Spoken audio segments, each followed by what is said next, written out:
आनंद यात्रा कड़वी बानी साथ साथ प्रभु प्राणनाथ दर्शन छत्रसाल महाबली करियो बड़ी बड़ी मानव मन पे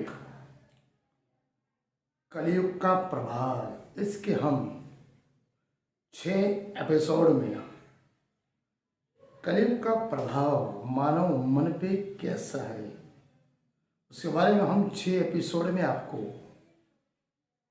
प्राचीन एवं अर्वाचीन साथ साथ आधुनिक तौर पर आज का मानवी क्या है, किस तरह से जिंदगी जी रहा है, दोहरी जिंदगी जिसको बुगले की जिंदगी दोगले जिंदगी जी रहा है, सत्य असत्य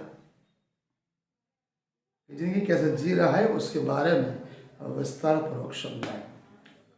प्रथम श्रीमद् भागवत के आधार पर कलयुग का प्रभाव। भागवत वेदव्यास ने लिखा 18,000 श्लोक वेदव्यास की बात करते हैं। उसमें जो कुछ श्लोक है बहुत श्री कृष्ण को उद्देश्य श्री कृष्ण जी से कहलवाए वेदव्यास ने। एक छोटी सी बात, छोटी सी कविता जो आपको सुनाना चाहता हूं। जग में अचरज देखा धंधे के सब बंदा, न मानो तो करके देखो धंधे में सब अंधा। आगे धंधा पीछे धंधा, मन में धंधा चित्त में धंधा, धंधे में भी धंधा, धंधे में भी जो धर्म करे वो प्राणनाथ का बंदा। 21वीं सदी चल रही है, आधे तक तो हम पहुंच गए।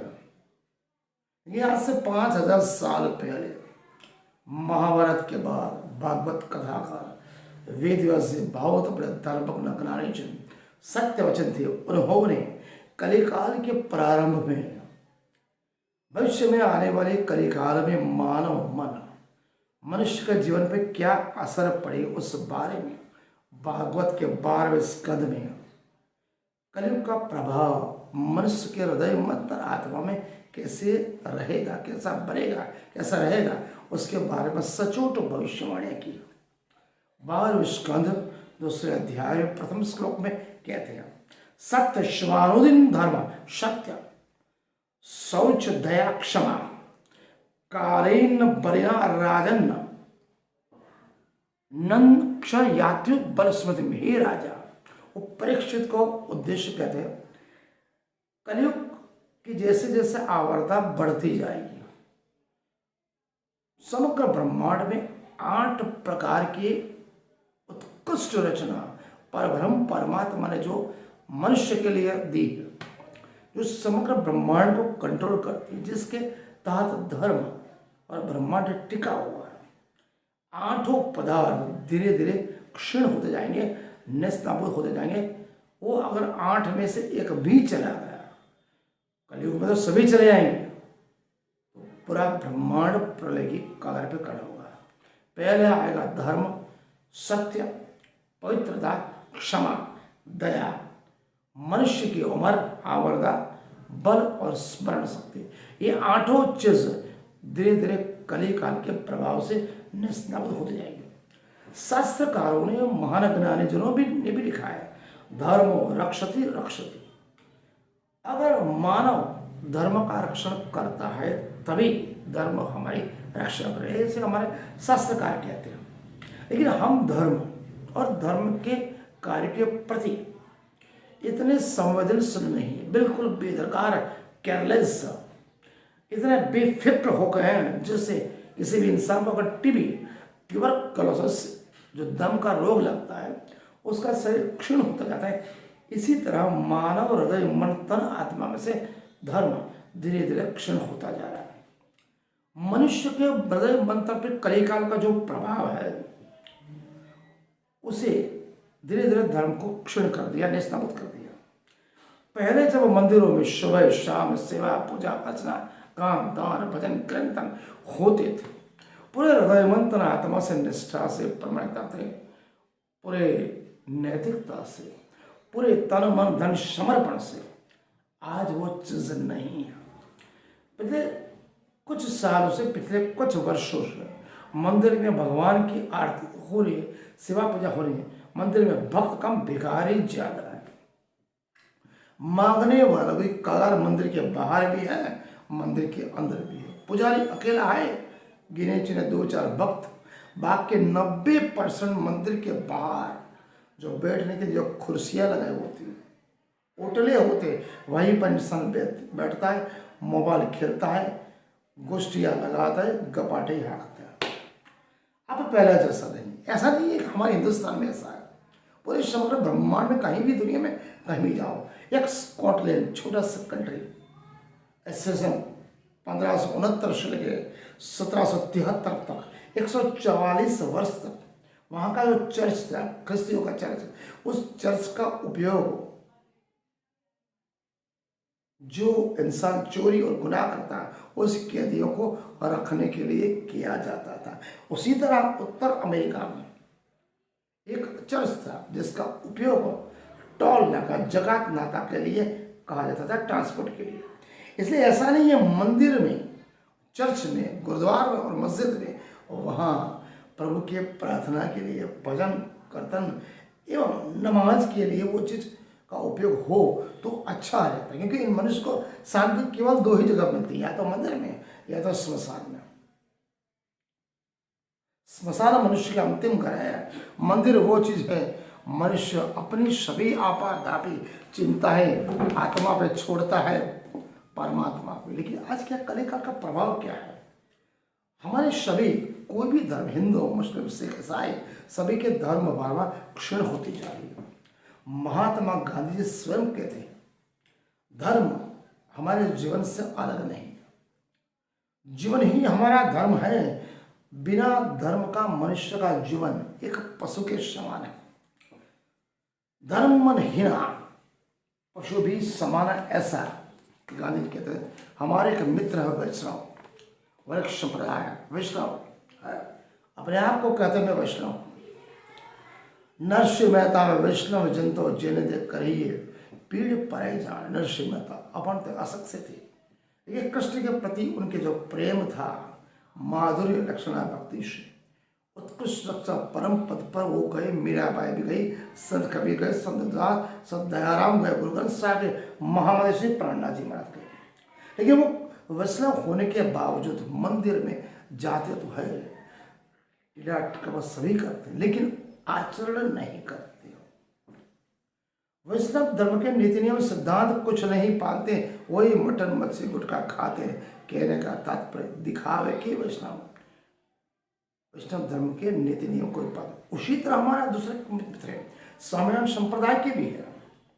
स्वामीनारायण संप्रदाय में बीड़ी गुटखा तंबाकू सिगरेट मटन मच्छी दारू जो कुछ भी व्यसन है कैफ है उसका निषेध है। वो भी भक्त मंदिर में जाते हैं, टीला करते हैं, सभाएं चर्चा सभी करते हैं, लेकिन खान पान में उनको कोई परहेज नहीं। कहने का तात्पर्य केवल दिखावे के स्वामीनारायण संप्रदाय। उसी तरह हमारे एक जैन मित्र है जो MDA PhD ऑथर है, बड़े प्रोफेसर, लेकिन वो नीति नियम सिद्धांत जैन संप्रदाय में क्या है, शाम होने के बाद आदमी भोजन नहीं करता है। वो हर रोज शाम को ही भोजन करते हैं, रात को भोजन करते हैं, कंदमूल खाते हैं, मतलब कोई सी भी प्रकार का नीति नियम सिद्धांत नहीं पर। इसी तरह प्रणामी संप्रदाय में भक्त कहते हैं मैं प्रणामी हूँ, चुस्त प्रणामी हूँ। ये प्रणामी नगरनी संप्रदाय के जो 5 मूलभूत सिद्धांत है उनमें से एक का भी पालन है। अगर पालते हैं तो गुटखा खाते, गुटखा नहीं खाते, दारू मटन खाते। मतलब सभी संप्रदाय चाहे हिंदू हो, मुस्लिम हो, सिख हो, ईसाई हो, किसी भी धर्म हो, उत्कृष्ट है, महान है, मानव मत समान। लेकिन जब तक आप अपने धर्म के नीति नियम सिद्धांत या तो रहनी करनी और कथनी आचरण को जीवन में जब तक नहीं उतारते पूरे निश्चय के साथ, तब तक आप धर्म परायण नहीं कहे जाते। वो प्रार्थना, वो कीर्तन, वो पूजा, वो सेवा, वो अर्चना कभी भी परमात्मा कबूल करता नहीं। इसलिए आज तक हम अपने आप को समझाते मैं धर्मी हूँ, मैं धर्मप्राण हूँ, मैं चुस्त वैष्णव हूँ, चुस्त जैन हूँ, चुस्त बुद्धिस्ट हूँ, जो सिख हो, जो जय प्रणामी, लेकिन गलत बात, अपने आत्मा, अपने आप को गुनहगार, अपने आप को गलत ठहरा रहे हो, अपने आप को अभिमान के तौर पर मनुष्य हो, आपका मन नहीं मारा, मन चंचल, आपकी आत्मा तो बोल रही है कि आप ये चीज़ गलत कर रहे हो, आप नित्य नियम सिद्धांत नहीं पढ़ रहे हो, आपने गलत किया, लेकिन आपका मन क्या कर, कुछ नहीं होता है। परमात्मा कहाँ दिखता है, वो कहाँ देखने वाला है। मंदिर में जाओ तब तक जौ ही रखो, बाहर निकले मटन मच्छी खा लो, जौ उतार के, वही तो चीज़ हो रही है। अपने आत्मवचना में मनुष्य इतना गर्विष्ठ हो गया है, उस परमपिता परमात्मा को भूल गया है, उसको कुछ गिनता नहीं, अपरेशान, उसका अहंकार बोलता है, अभिमान बोलता है, और गर्व बोल रहा है। मैं तो इसलिए बोलता हूँ, दिखावा का, आडंबर का, पाखंड कर्मकांड मत करो, न पूजा करो, न अर्चना करो, सेवा भजन कुछ मत करो। आपसे तो अच्छे वो नास्तिक है, न पूजा करते, न सेवा अर्चना भजन। भाई मैं तो मंदिर जाता ही नहीं, मैं कोई धर्म पाता नहीं, उसके लिए केवल मानव मात्र एक समान। आस्तिक का मतलब है ब्लाइंड फेथ, अंधविश्वास, ऐसा विश्वास पीढ़ी दर पीढ़ी चल रहा, उसको स्वीकार लिया, पूजा पाठ सेवा पूजा व्रत जब तक नियम कर लिया, अपने को समझ लिया मैं धर्मिष्ठ हूँ, धर्मपरायण हूँ। लेकिन गलत बात, अपने आप को क्या समझा रहे हो, अपने आप को समझा रहे हो, ये आप गलती पे गलती करें। उससे तो अच्छा मैं दुर्योधन को, दुशासन को, रावण को, कंस को मानता हूँ। रावण, कंस, दुर्योधन और दुशासन आपसे ज्यादा धर्मी थे, वो अधर्मी थे। धर्म का पालन उन्होंने जीवन में कभी भी नहीं किया, लेकिन फिर भी वो जो कुछ भी करते थे वो खुले दिल से उसका स्वीकार करते थे, एकाकार करते थे। दुर्योधन के बारे में कहा जाता है, आज तक किसी भी माता ने अपने बेटे का नाम न रावण, न कंस, न दुर्योधन, न दुशासन, क्यों? उन्होंने कार्य ही ऐसे गलत किए, ऐसे कुकर्म किए। आज कोई भी माता उनका नाम रख रही थी, फिर भी वो खुले दिल से इकरार करते थे कि भाई हम धर्म को समझते हैं, लेकिन हम धर्म का आचरण नहीं कर सकते। दुर्योधन बोलता, दुशासन, रावण और कंस भी बोलते, हम धर्म को समझते हैं, धर्म का हम आचरण नहीं कर सकते, हम अधर्म को भी समझते हैं, फिर भी हम अधर्म का दुराचरण छोड़ नहीं सकता। मैं अधर्मी हूँ, मैं दुष्कर्म करता हूँ, और दुष्कर्म में छोड़ नहीं सकता। दुर्योधन भी बोला, दुशासन बोला, रावण भी बोले, कंस भी बोले, लेकिन उन्होंने धर्म के बारे में क्या बोला? हम धर्म को समझते हैं, हमारी आचार विचार रहनी करनी कथनी ऐसी है, हम धर्म को समझते, लेकिन हम धर्म का आचरण नहीं कर सकते। इसलिए मैं कहता हूँ, अपने आप को समझाना, आत्मवंचना करना, गलत फहमी रहना कि पूजा पाठ सेवा पूजा कर ली, हम धर्मिष्ठ हो गए, धर्मपरायण हुए, ये कतई नहीं, गलत बात है। इंसान क्या करता है? जाप तप व्रत नियम उपवास करते हैं, प्रभु को भेंट सुगार फूल चढ़ा मिठाई चढ़ा देते हैं, थोड़ी सी प्रार्थना, थोड़ी सी विनती, थोड़ी सी काकलुदी, थोड़ा सा उपवास भजन कर, क्या प्रभु कोई प्रसन्न होने वाला? न कोई भगवान, न ईश्वर, परमात्मा, पूर्ण ब्रह्म परमात्मा उससे प्रसन्न नहीं होते।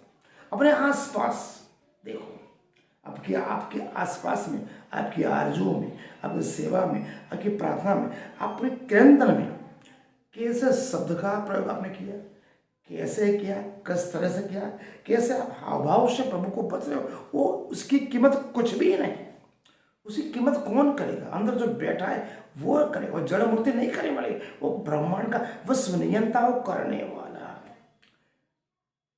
लेकिन क्या कहता है? आपके भजन में, कीर्तन में, हवा में कुछ भी नहीं है।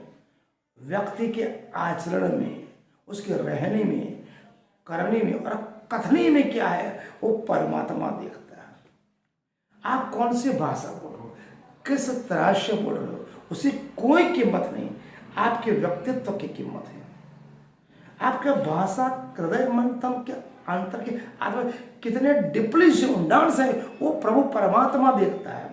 और वल्लभाचार्य वैष्णव संप्रदाय के मधुर कंठ से गाना गाया, भजन गाया, ऐसा जरूर नहीं कृष्ण पसंद हो। उसी तरह पांडुरंग 8 नाम देव जब कीर्तन करते, स्वयं पांडुरंग कृष्ण जी आते नाचते गाते।